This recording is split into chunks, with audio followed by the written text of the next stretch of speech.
to File New. Super excited because today is a very special day. We have Finn Evans on the show for the first What's up? time. How's it going? Yeah, what's First, going on? Excited because this is the first time we have had a guest on File New, which I'm really excited about.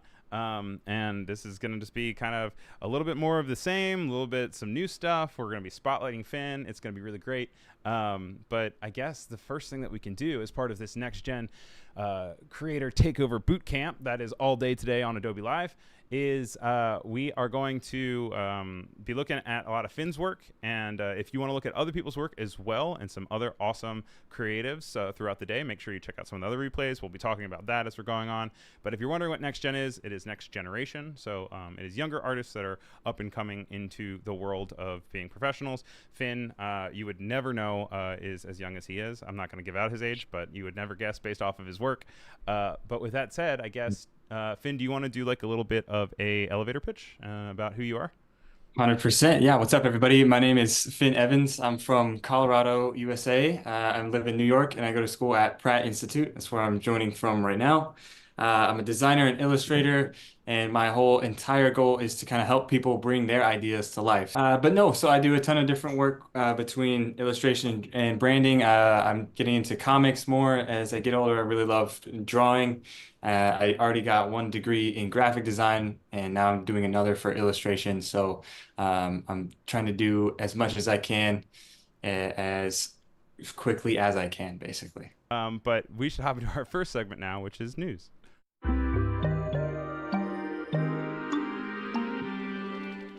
So, coming off of the presses of last week, did you guys know that Adobe Fresco is now free? It is the painting studio that is available on iPad from Adobe, and it was previously just included in Creative Cloud. But even if you don't have a Creative Cloud account, you can now download and play with Fresco for free. And so, up until this point, it was free to use, but had some extra features behind a subscription. As of last week, though, there are all premium features, and it is a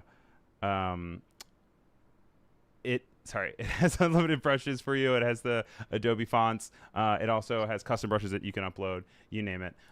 Finn, I know you draw a lot. Do you tend to work in iPad, or are you mostly more of a physical kind of guy and then later go into Illustrator? I do both. I think there's a huge, huge value to starting physical. There's nothing that captures that tactility and mark making like working physical does. But I do draw digitally a lot. I'm a big Procreate fan, but I have used Fresco many times actually because the coolest thing about this app is that it lets you draw straight into vector. So you can really easily go from Fresco to Illustrator and back and forth. Yeah, well said. I mean, that's the beauty of also like being able to work with computers is the idea of scalability and the idea of being able to really manipulate and change all the work. When you want to go back into it and change something, you can then use it mathematically to change it rather than it just being like so physical. But that said, I also do love physical stuff. Also, next up, we have the Whitney is now free for people under 25, which is exciting. Have you ever been to the Whitney? Oh yeah, Whitney's awesome. It's down the street from where I go to school in Manhattan at Yeah. Pratt Manhattan, and it's really unique. I saw Edward Hopper's exhibit there a while back, Oh, and it's so yeah. cool. And yeah, they're kind of like redoing their whole system so that New Yorkers under 25 get in for free on certain days, right? Oh yeah, I think it's all days now, which is really exciting. Like up into this point, apparently, it was under 18 was free, and then they were doing since the beginning of this year. They had Friday evenings and one Sunday a month are free, but starting in December, I believe, or mid-December, they're just switching their policy to be under 25 in general is going to be free, which is pretty cool. Um, Yeah. Cool. but no, they're doing a bunch of different shows all the time. The Edward Hopper one was really cool. I know because it focused a lot about on his time in New York City, which was really nice. And so you got to see Yeah. ones that I guess aren't always 100% his like go-to famous ones. But they had such a big selection, which was really nice. Yeah, Um, he had amazing landscape work too, which I never knew about until going there. yeah, right. Like landscape artists, not just portraiture, which is kind of cool. Then next up we have there's a new Vimeo Spatial App. So this is for all the people who have a Apple headset or are creating for the idea of spatial video. Spatial video is something that was introduced with iPhone 15 and 16. And basically, if you're recording, you can make it so that it uses two cameras and does a nice little like depth effect, so that then when you're watching it, it can feel like a 3D experience rather than just a video. I think this is really interesting because as creators, we're filming on our phones all the time. I know that you film a lot of parkour, and it would be kind of cool to be able to see parkour or something else, or the ways that you adapt in spatial video. And this is Vimeo now coming out with an app that will be on this headset. Yeah, Vimeo's like the high-end video consuming platform. You put your pinky out when you hold the remote. Yeah, So exactly. it's cool to see that they're dipping into the Vision Pro because there's definitely some huge creative bounds that can be leapt there. Leapt. Oh, I see what you did there. And then our very last news article before we hop on into the wonderful spotlight is that there is a new app coming out called Loop, and this is essentially TikTok or Instagram Reels, but it is on the Fediverse. And the Fediverse is something we've talked about a few times on the stream. Basically, it's a collection of social network services that can communicate with each other using a common protocol. And this is different than regular websites, because regular websites as they are now is like Facebook has all your information and you have to go and you have to ask Facebook for the information. And then if you want to go over to TikTok, you go to TikTok and TikTok has all the information. This new Fediverse is saying that everything can talk to each other, so you can follow people from all different services everywhere. And they're launching Loop, which who knows if it'll take off. You know, it's really hard to launch a new software, but they're really priding themselves on being open source, which is a big thing. Going to be in the Fediverse, which is also on, ActivityPub with Mastodon and Threads now doing that as well. And they claim it will not sell or provide user data to third-party advertisers. Do you have social media? Do you what are you on? Yeah, so I have the big three, YouTube, Instagram, and then I dabble in Facebook and TikTok. So those I like, hang out with every now and again, but Instagram's my buddy. That's I your go-to is Instagram. Yeah. There's a lot of potential for photo and 2D images in Instagram these days, especially getting back into like a new surge of comic art coming out. I think that's like a really great place to popularize like events, post things. Obviously, like short form and medium form video are doing really well globally right now, but Instagram is my main one. But like you said, you have to go between so many different platforms. It'd be really cool to see like a video platform that's shared with your photo platform, so Yeah. on and so. Well said. Also, thank you to Adara in the chat on both putting in Finn's Instagram. You can find him at Finn Create on Yes, Instagram. And thank you. Oliver is saying that it's from the same people as PixelFed, which is fun to see. Hello to all of our friends over on both YouTube and Behance, by the way. Hello to Matthew and Tara, Jadasant, Christian. If you guys have any questions for Finn as we're hopping through stuff, let us know. Same to you people over on Behance with Nick and Oliver and Robert and Keys and Jack. It's good to have you guys here. But since we have you here, I feel like now is a better time than ever to go ahead and hop on into Spotlight. Definitely.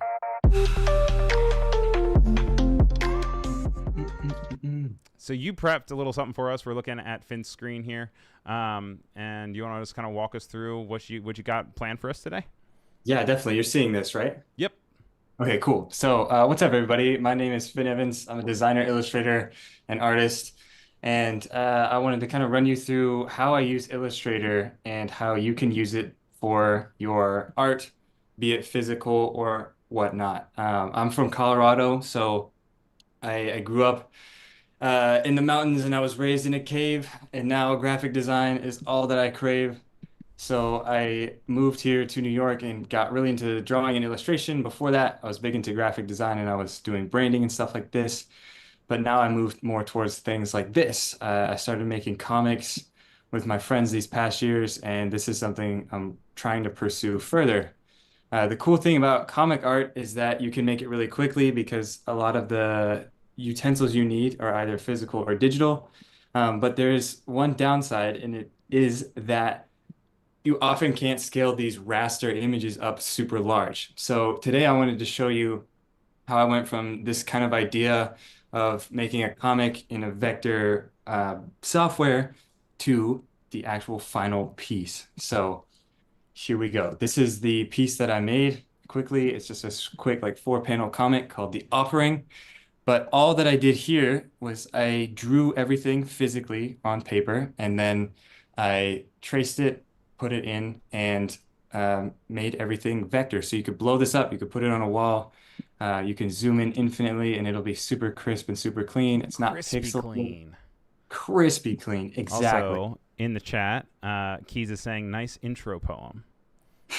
Do you was that the debut of your poem, or is that like your go-to how you introduce yourself?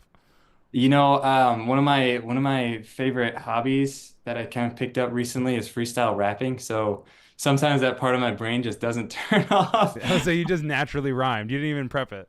Yeah, no. It's just a habit at this point, which is cool. But I also think you're really good at intros because, like, I know I've told you this before too. But the first time I met you, you're always like, "Hey, I'm Finn, like the fish," and like I will never like now. Obviously, I don't have to think of that every time I see you to remember your name. But I remember, especially in a really crowded space, because we were in the summit or whatever. I like Yeah. immediately could always remember like, "Oh, there's the fish kid." Like, Oh, cool. kid as in like super young, just kid as in like Oh, yeah, yeah. yeah. Young But gun, young next gen. yeah. So anyway, I derailed you though. So go, please continue. This is a really awesome piece. I love my favorite part of this piece, by the way, is the creepy eyes within the jack-o'-lantern. That are Yeah. like really squinty, and then the creepy teeth. I mean, that panel in general, I think is just my favorite. Um, Thank you very much. but I Yeah. derailed you. I'm sorry. Back Oh, to your thing. all good. Okay. This is inspired by the Misfits logo, actually. Like those are Oh, the exactly the nice. eyes. Yeah, I'm a big music guy, so always pull that in. Speaking of music, this is actually how I got this idea. I recently started listening to a lot of the music my grandfather used to listen to. He used to listen to a lot of 50s music from films. This one, Big Iron by Marty Robbins, one of the best country songs out there. It really makes me feel like I'm a cowboy. I was listening to this song and I was kind of looking through this book I had on my shelf called Zawa Zawa by Ashley Wood, who's a super amazing stylized artist from Australia. And I got this idea to move forward with something that maybe, related to Halloween. I knew I wanted to do something for this show that was kind of like spooky related. So I started drawing this cowboy and then I kind of drew this other stuff. And whenever I ideate, I always make sure to account for like random words that I get in my head. So a lot of the times I'll get an image, but sometimes words generate things better. So like if for Halloween, I think of like the Grim Reaper and, burning and hell and death and things like this. Just the things that help you sleep at night. Exactly. And so I kind of came up with this image, maybe something like a skull throwing skulls around. And I took that a bit further because I really like these eyes that I drew in this character. So I like, you know what? Why don't I like take this panel that I saw in an Ashley Wood book and kind of turn it into something that would be done in my style. Okay, And this is so we have two something, questions. One is from yes. the chat, one is from me. Number one, Christian wants to know if you redrew it on Illustrator to vectorize it.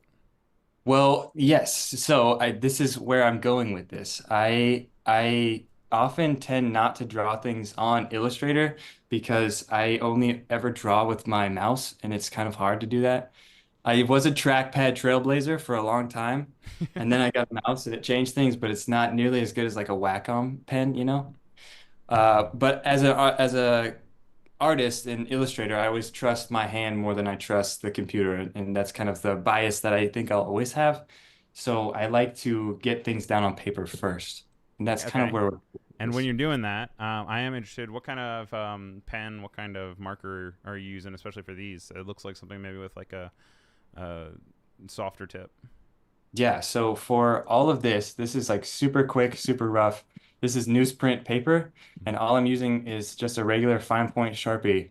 Sometimes I'll like pencil things in if I really want to, but for the quick brainstorming, I just get it down as fast as possible. Because at Max, I Um, know you also just like when anyone was like introducing, you just had a stack of sticky notes, and you would just take a Sharpie and you kind of exactly. throw This is something in there and then hand it out, which is always fun to see. a sticky note enthusiast. But yes, so after I get this idea down, I like to keep building off of that, and I'll go into these materials right here. So this is like the professional set of what I use most often. Obviously, the Sharpie is the staple. I use that for what they call spotting your darks or spotting black areas. I use this pen for this specific inking. It was called a Uni Propus. I got it at like a manga store, and it's got like a wedge tip and a fine tip. This is pencil, blue pencil for photo blue stuff, eraser, whiteout, and then like a gel pen that has white ink too. Gel pen, that's a throwback. Also, Yeah. Sarah Wren saying shout out to the mouse click illustrators over on Behance. Yeah. The few and the tiny but the mighty, right? And then hello to Megan and Glenn over on YouTube. Thanks for being here. We're just diving into Finn's work and his process, which he's being Right. so kind to share with us. So after I take like all this stuff, so far I have my idea, which started with these guys. I'm going through and kind of brainstorming what it is going to be specifically. I take my materials and I scan in my final drawing. So this is what I drew on a nice Bristol board, penciled it out first, then I inked over it. And you can see the effect that this pen has, right? This wedge pen, it creates like this variable line that you can do in one stroke. It's super nice. And I really like that like tactility that I get from it, that sense of how bold something is or maybe not exact. And that's the nice thing about drawing things by hand is it's actually not that clean, which is a really cool thing sometimes in a world where everything is very neat. So I went ahead and drew all this stuff and I scanned it in, and then finally we open up our favorite Adobe Illustrator. We love Illustrator so much. It's amazing. One of my all-time favorite features that I use almost every time I open it up is this bad boy right here, Image Trace. I'm sure all the Illustrator veterans out there know this is the most underrated tool. And as of recently, it just got an update. Isn't that right, Ryan? Yeah, no, it all we just went through a bunch of different updates all through Max, and we're excited to be able to check out the new image trace because for a while there, it could work in some places, but it struggled in other places, and it seems like there were a lot of improvements now. Have you had a chance to mess with the new image trace during your process? Yeah, oh yeah. The best thing that was improved was previewing. So there was no like checkbox to like it have a preview first. It would automatically preview your scans as you went for it. The advanced tab has a lot, like it has a higher, I guess, rendering speed. And of course, on the back end, there's like a bunch of engineering stuff that went into making this more exact, like keeping a lot of these corners super nice and neat, refining the amount of detail and chunk you get, and removing the kind of like blob shapes that you would see in like super small details. So you can see this is honestly like pretty true to what I had over here in many ways. Even in these like smaller, finer areas, we got a really great trace right away. And It's this got that is, grunge to it. yeah, exactly. It kept that grunge. And that's one thing that I always love in my work. But once you have all this scanned in, it can get really hectic easily. So that's why I really recommend you organize your things right away. I like to jump into grouping my layers. So oftentimes what I'll do is I'll have my character, which we'll have inside of it. We go into isolation mode here, this clipping mask. But inside this, we have my line work and then my flats underneath. So I'll start by grouping all of this together, and then I'll go in, trace out some shapes for my colors, put that in, and then I'll create a clipping mask for, whatever panel I want it in. I'll create like a box, bounding box. And in this case, I decided to kind of break the, excuse me, background color. So I use like two shapes together to kind of give it that like weird, strange, broken look, because that is really satisfying to me. Strange And broken look. By the way, Sabrina is saying Finn style is seriously so cool over in the chat. thank Thanks, you. Sabrina. Yes, this is kind of like my rough layers. A lot of people will be like, it's not important to organize layers. You just go in and dive in. That's true, but when you do stuff like this where you have so many small little paths, I think it's very important. And you can make it fun. You don't have to make it, boring. I like to name my layers and give them funny names. Um, Skibbity. Sometimes people can't find my layers, and I'll be like, it's in the your mother layer. And they're like, what? I think it's just really fun. If you ever send work to somebody to name your layers, unconventional things, you never know what kind of comedy will arise. Cool. And then the last thing that I do that I wanted to share with you guys is the process of color blocking and manipulating. So this here is like how I would color in this line if I had like a square. I would obviously take this square and fit it in just like this, but it gets more complex. If you were to, you know, need a line that was more exact, obviously you can use like a pen tool and kind of trace it out this way. I like to use the pencil tool now and again. It can get finicky, but you can always change the settings to kind of get some like weird, more geometric shapes. Command join that, and then eyedropper tool, that property, boom. But the most underrated and my favorite tool of all time in Illustrator is this puppet warp tool, which is found right over here. Oh, It is thumbtack. next to free transform tool. It's in the same like drop down area. So let's say here's a use case for this. If I have this exclamation mark and I have this like speech bubble, but the speech bubble, two things are wrong with it. Obviously, it's not going to fit my exclamation mark and it's not pointing to my character because I want it to be over here. There's this really cool thing you can use Puppet Warp tool. So we click on it, we get this mesh of this entire shape and these points clicked out already. So if I were to, let's say, drag this over here, automatically it adjusts. And this is a group layer, by the way. It adjusts my line and the color fill I have underneath. So I can add some points to say, you know what, this needs to be more specific. This needs to be taller. And we can go ahead and test this with our exclamation mark and say, okay, you know, obviously it's a lot more vertical. Let's just puppet warp this tool. Boom. Without even erasing any points, removing any data, all my work is still there. And I now have this bubble that's fit for this character. Boom. Just like that. Boom. Boom. So I love puppet warp tool. Most underrated. Oh, another thing I wanted to mention is the knife tool, which you can find under the eraser tool. And this cuts things in half. As long as you cut all the way through them, it's a guaranteed cut. Give two Clean. shapes. Like the bear. Clean. Like the bear. Every second counts, guys. Let's keep this moving. Next thing we're going to work towards is this right here, our final piece. So if we go back into full preview mode, boom, you can see I warped this around my exclamation mark. I'm here with everybody all in one piece. I actually used, for the most part, only Adobe standard colors for this because I felt like those were the most poppy that it needed. I don't know the swearing policy on this show, so I'll just say my inspiration for this color scheme was the fornication pistols because they have they have this really nice like cutout scheme, this like rough, text. It was really great. That'd So be a really that's good name for a cover band for them. my um, but no, I right. love your like modular but still not modular approach, especially for how you're approaching different comic panels. I think it's cool. It complements the kind of scary vibe you have going on, especially with the pumpkin and the close up. And I was really interested also to hear about you doing the puppet warp. I didn't realize that it was something that could be used in that way. Normally, I feel like I would normally do it to adjust something like character wise with like an anatomical approach, but I never have really thought to use it in a way of like re-stylizing like a speech bubble or something. Right, Um, yeah. And it's so cool because like you think Puppet Warp, oh, like only for characters, what have you. I hate like adjusting individual points of a curve.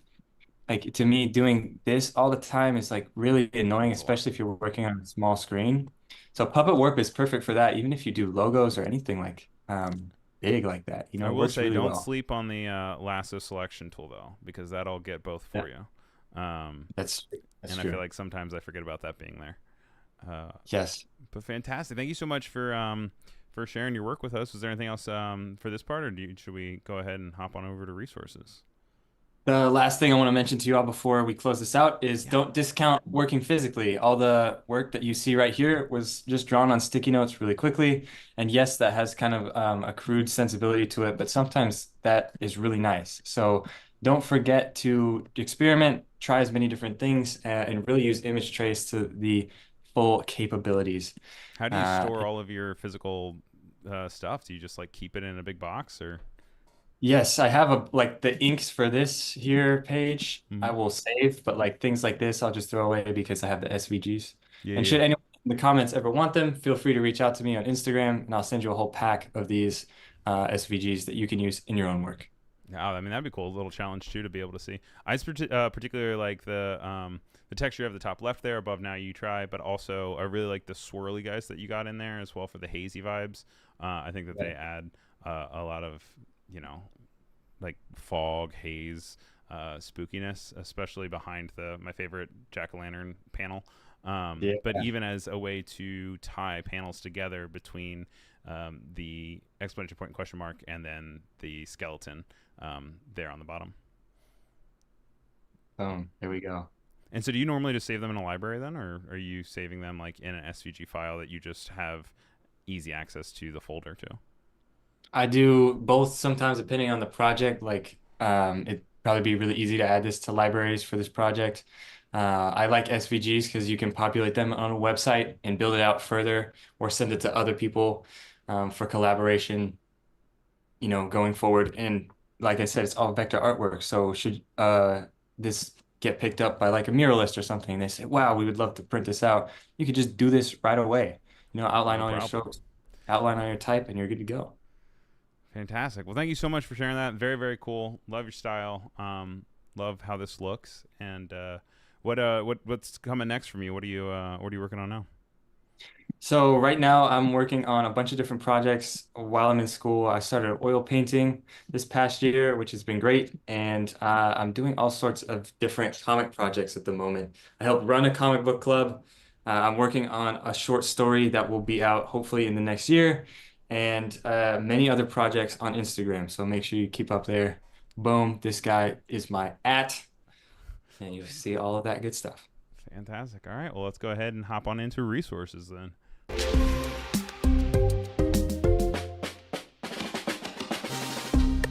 So we've got a lot of resources, which is cool because the two of us kind of came together and built out a bunch to kind of cycle through. But before we even hop into that, we have a video from Kelsey Slay that I would love to show. So let's check it out.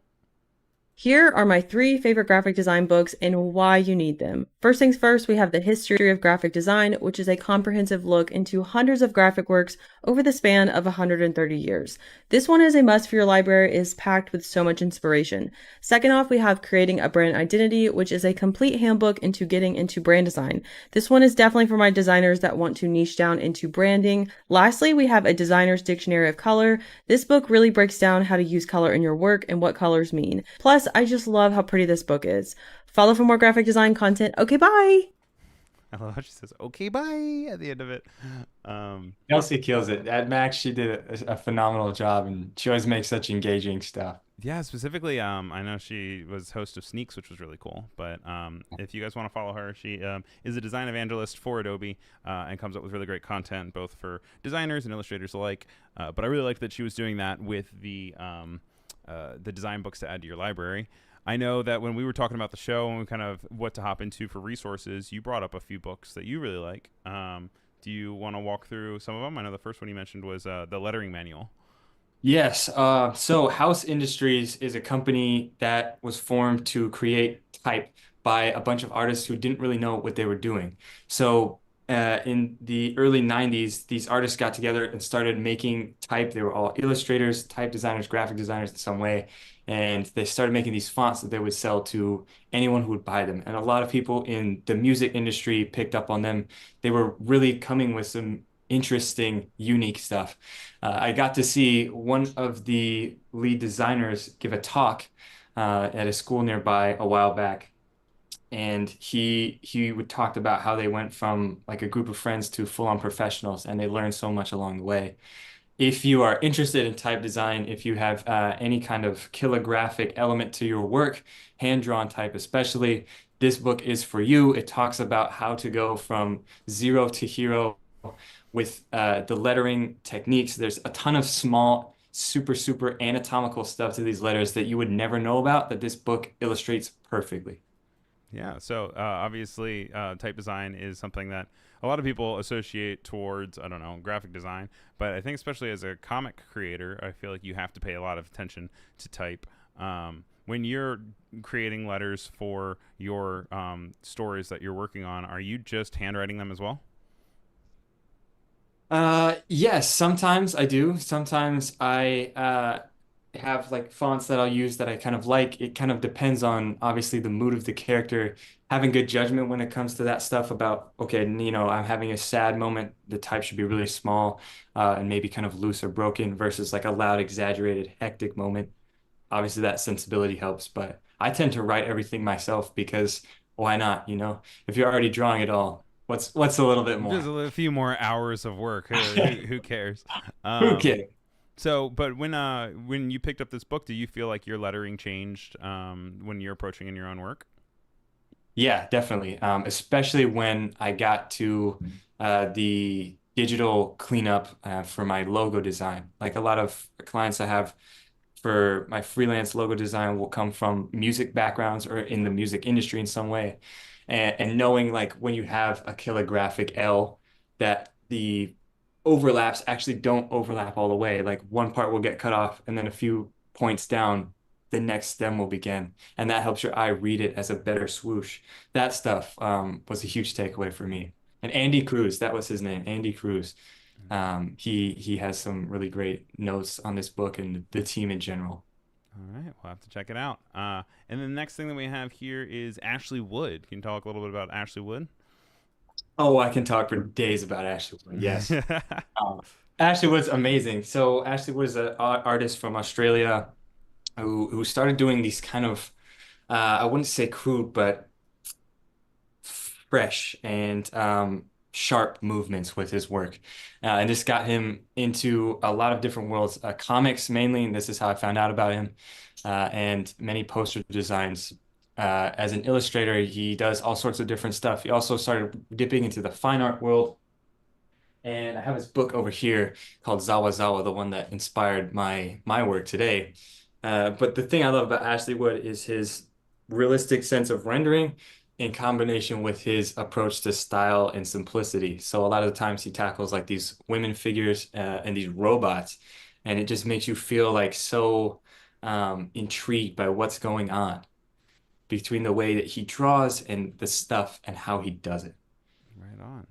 By the way, Super in the chat, Clever saying a better swoosh is all we ever want. uh, inspired. and Ruby is in the YouTube chat saying hi, and we're very excited to have Ruby here as well. Um, Maybe. Ruby is also another guest for next gen.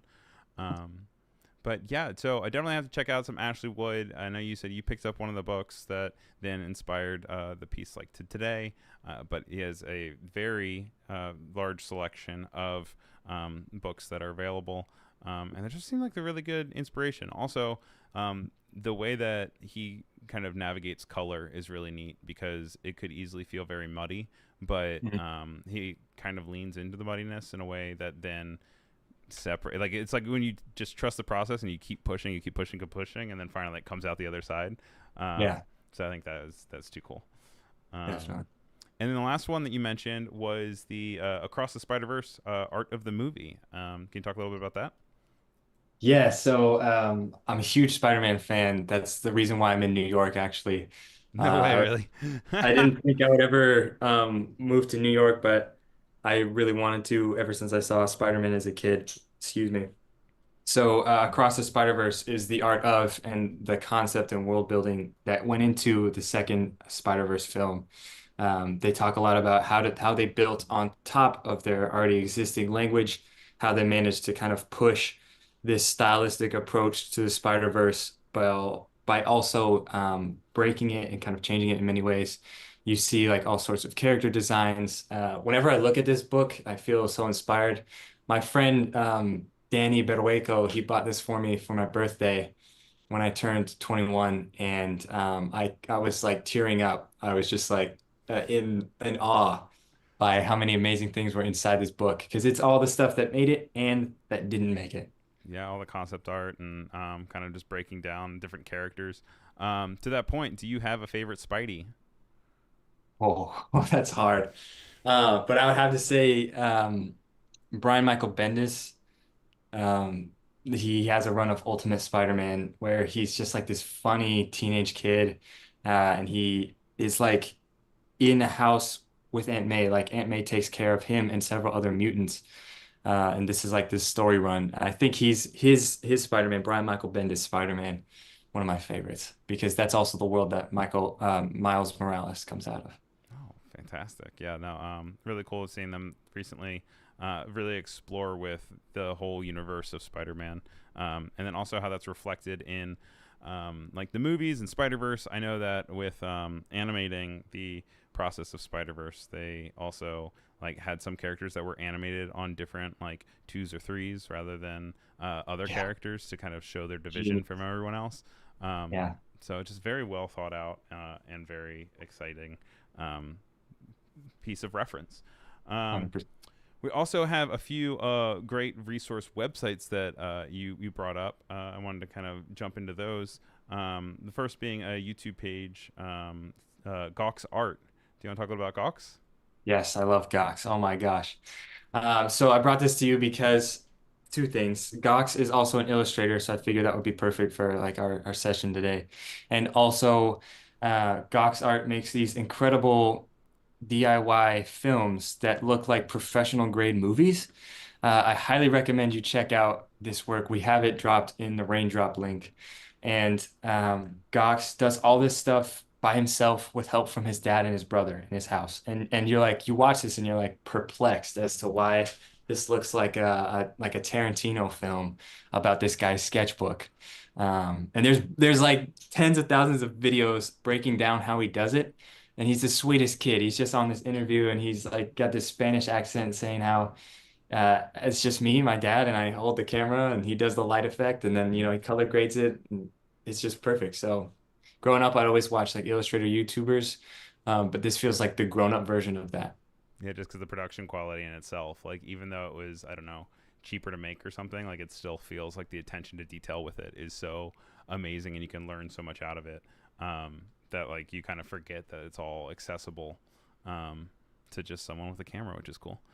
Um, Also, you mentioned Draw a Box, which is a free exercise-based approach to learning the fundamentals of drawing. When did you find this, and how do you use this? Okay, yeah. So this is something that might be perfect for our viewers today because regardless of whether you have dipped your toe into illustration before or you're a professional, this is like the perfect thing because I've been drawing ever since I could hold a pencil, but I found out about this draw box last year, and it's a free website that gives you tutorials on how to draw based on like real studied practice. So they have lessons about how to hold a pencil, how to craft confidence in your lines, how to generate a sense of space and form. And it's all free. Obviously, you can pay for like, faster lessons and feedback and stuff. But this is super cool. Came across it randomly, and I have implemented a lot of this stuff into my warm-ups and drawing routine, and it has definitely helped me level up like just the image making skills that I have in general. And Jamie's Uh, agreeing with you in YouTube saying, I love Draw a Box, which is really yeah, great. it's so It's cool, great that it's right? also totally free. I know you said that, obviously there are things that can be added onto it. Jamie's saying it's really in depth. And thank you, Adara, for putting the links in the Thank you, chat. Dara. The link to the Raindrop with all of these links is also available in the description. Yeah, no, I think that it obviously makes sense to have things that are a little bit premium because this free resource is so expansive and covers so much that you want to be able to, give some sort of payment to say thank you. But it's just really great that no matter where you are financially, you still have access to this wonderful resource.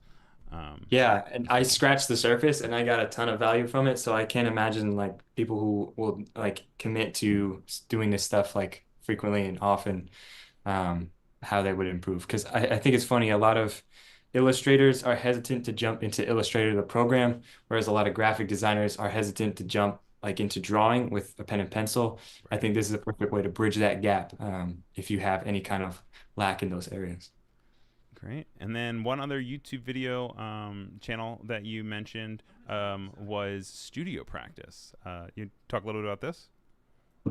100%, yes. So this guy named Elliot, we don't know his last name, but he starts off every video right away with a fade to black, and it's just him telling you straight life important lessons for like 10 to 12 minutes straight.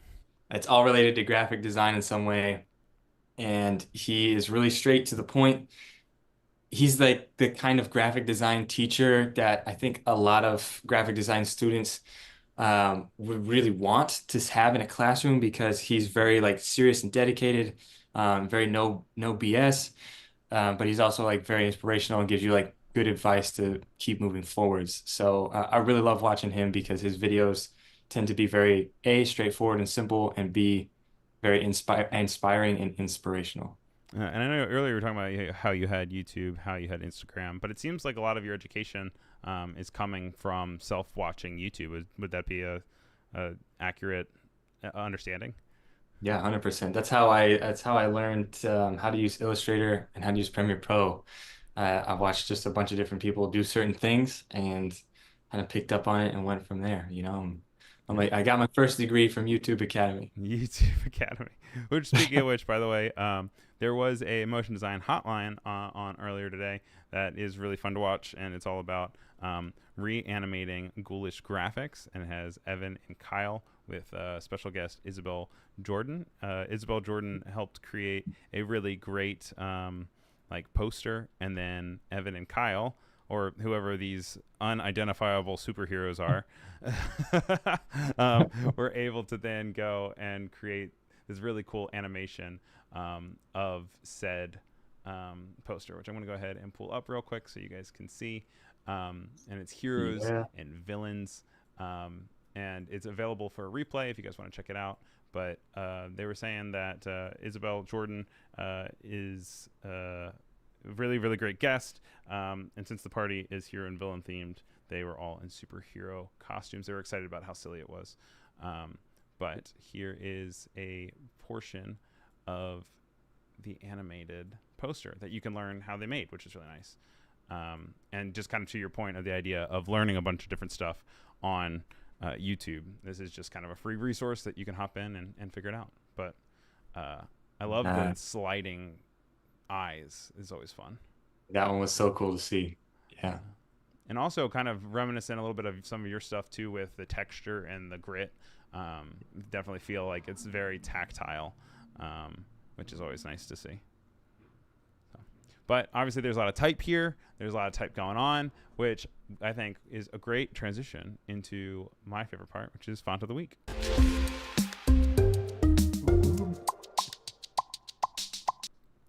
So, Finn, I know we talked a little bit about how you like to create your own writing when you're working on different pieces of work, but you also mentioned that you really liked Tablet Gothic. Can you tell us a little bit about why you chose Tablet Gothic? Yeah, you bet. This font I have a strong attraction to because it is so variable. It's not a variable font, but there are like 84 different versions of it. And it comes in a super wide black width, and then it also becomes super narrow. You can choose whichever. I love fonts that have a ton of variation in them because you can get kind of two things from them. Like they can be like this example here, two different fonts in one group. It's like a bang for your buck. I love those thick numbers too. That's like one of my favorite things about this font. I'm glad you pulled that picture up. Yeah. And being able to have like kind of a more thin, clean line against like a thick, strong type is something that I really love. And that's why I chose this font as my font of the week. Getting crazy over here. I went ahead and I just because it is available in the Adobe fonts, you can go through and you can kind of just play with different weights and variations of it. I was doing a little bit of research as to what this typeface is all about, and it is a typeface that is focused off of 19th century grotesque font, which is why you have Grotesca Sans. It comes from Jose Scalagione and Veronica Burian from Type Together. Type Together is an indie type foundry committed to excellence in type design with a focus on editorial use. And another thing that really stood out to me with this was the fact that they have all the variations like you were saying, but also it's designed for publications because it's able to be printed and also digitally legible. So it has a lot of flexibility in that end as well. One other thing that is to be kind of noted about it is when you look at their terminals, which are these like extended things from typefaces that don't necessarily attach to something else. You can see that they're a little bit diagonal, and that's apparently to help with the legibility. So whether you're Oh, looking at awesome. like an F or an R, they have just the slightest little angle to them, Yeah. which is really nice because apparently that helps with how you read it. Um, and basically, it supports over 200 languages, includes extensive typographic features, and it's all available in your Adobe fonts, which is really nice. And when you write out Hello. Finn Evans, that's pretty cool. Thank you, Ryan. Um, What's your font this week? I'm curious. with my font this week, you put me on the spot here. For our font of the week, let's just like pick out one of these bad boys. I honestly, I tend to always kind of lean on some of the creepier, weird ones. And whenever it's like accessible, this one is just clobbering time. And they have it for a lot of different typefaces, which I feel like would work. I mean, lots of different like comic, which is nice because you can really bring out something that's really tight and clean, but you can also make it nice and messy just by the variance of the different types that they have. So this is the regular one, which is clobber and time smooth, but we also have clobber and time crunchy, which takes and adds little cuts into the sides of things. And I can actually go ahead and I can pull up clobber and time on Adobe Type. Which I forget who made it this time around. It's CC Clobber and Time, and it is from Richard Starkings from Comicraft, which actually has experience with the Marvel's team that worked on creating letter forms. So it's based off of the more like muscular comic books for the Marvel industry, but now it's available to everyone, so you don't have to worry about it. It's pretty cool. Comic Craft is actually just really cool in general. I mean, especially if you're working on comics a lot. It has some different veterans from the comic world, and obviously it's not one size fit all for everything. Like if you use these in the wrong way, these can be really, really hideous. But if you use them right, I think that they can really speak to what you were saying with how sometimes they're loud and they're big and they're giant. But then, like even this one, it's like so subtle. This Love it. monster variable, and I love when you can make a variable font with adding more Oh, bytes, more wonks, and yes. more chew. Just bring it all the way up, which is like that's so fun. And like That's with awesome. any of that, like a lot of times you can go and you can subtly animate those in After Effects or something. So if it's variable, I'm always really into it. Also, hello to Akash over in YouTube, and Isabel, who we were just talking about, is also over on YouTube, saying that Kyle and Evan are the best. Welcome back to Rick over on Behance, and yeah, no, it's that's our font of the week. We only have a little bit of time left, so I think that would be good to hop into just one more segment, and that is what we call hyperlinks.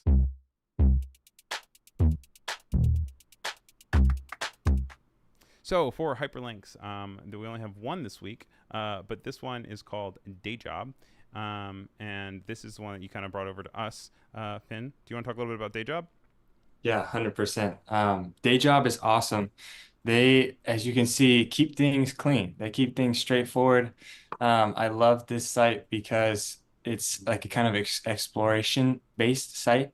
I was really lucky to get to speak with the guy who runs DayJob. His name's Ryan Harmon.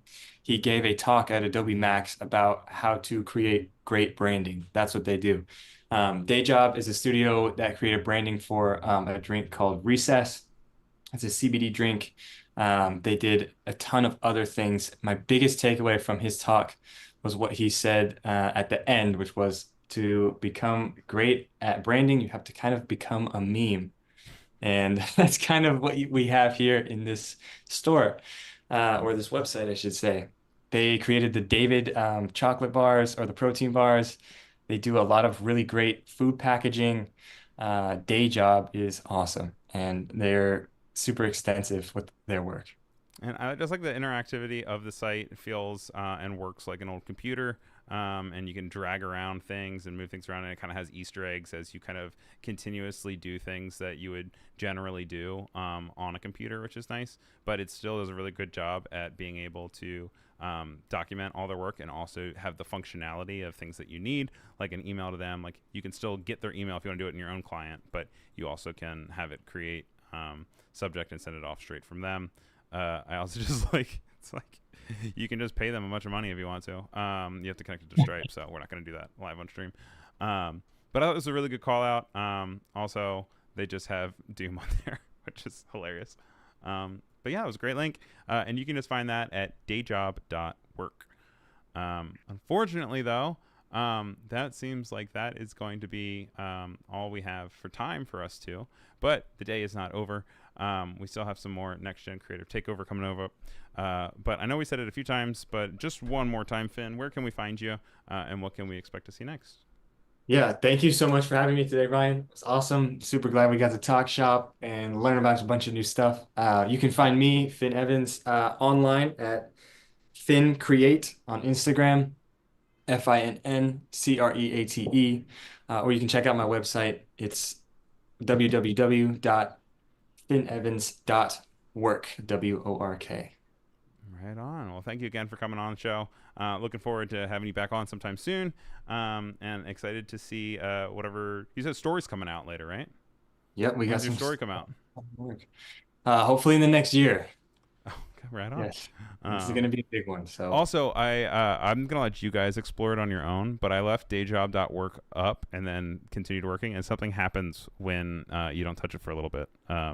So you guys should go to DayJob.Work and not touch it and see what happens. cool. All right, guys. Stay tuned here for Adobe Live, and we'll be back real soon. Thank you again to Adobe, and thank you, Ryan. Stick around.